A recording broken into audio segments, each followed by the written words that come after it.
My name is Ashley, and I'm a friendly person who loves to help others. I am beautiful in the sight of God. What I think of myself is hopelessness at times, and at other times unhappy. I do not socialize with my family members. I was raped at the age of 12 by my uncle at my home.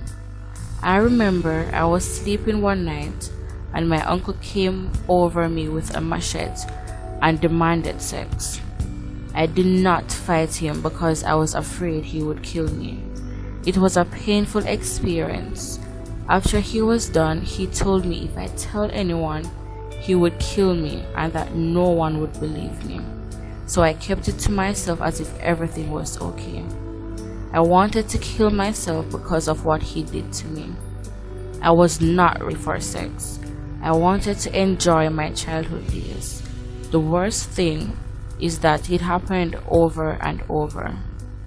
I remember one night I said to myself, if he came and asked for sex, I am going to tell him no. I did, but he hit me in my face and burnt me with fire on my legs just to get what he needed. I told my grandmother about it, and she did not do anything about it all.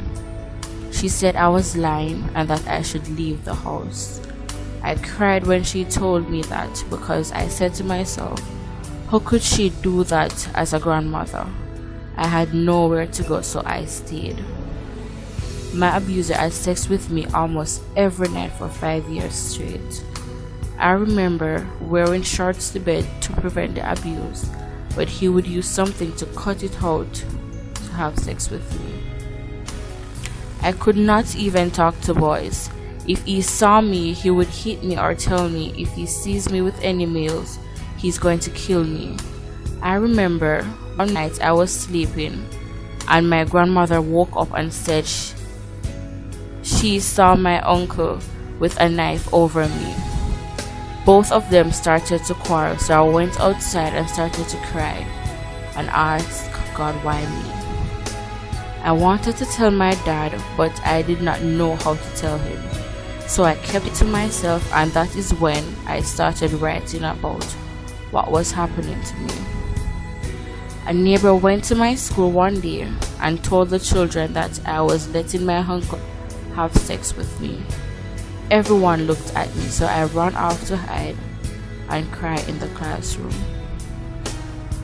The guidance counselor at the school reported it to the police. After the report was made, they allowed me to see a counselor, but I felt uncomfortable. When I spoke with him, he was always on his computer and he didn't seem to pay much attention, as I had to be repeating my story over and over to him. I eventually stopped going to him and started trying to deal with things on my own. Sometimes it's hard, but I try to keep up. Sometimes if the emotional pain is strong, I can't sleep. I will turn to drinking and smoking and alcohol just to heal the pain. Sometimes I feel worthless in myself and helplessness takes over my life at times.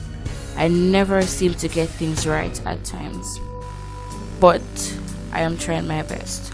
11 years since my first experience of sexual abuse, I found out that I was HIV positive in 2012. The only sex I had was with my uncle. I did not know what HIV was. I was introduced to E for Life about the same time I found out about my status. I now have a counselor who genuinely cares and helps me. I now have hope and a future to look forward to. I am now able to love myself. I know there are many Ashleys out there. I am telling you, there is hope for better. Don't be afraid to tell someone about the abuse you are facing.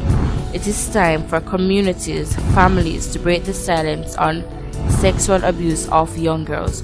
We must stop this now. The Ashleys of Jamaica are depending on you.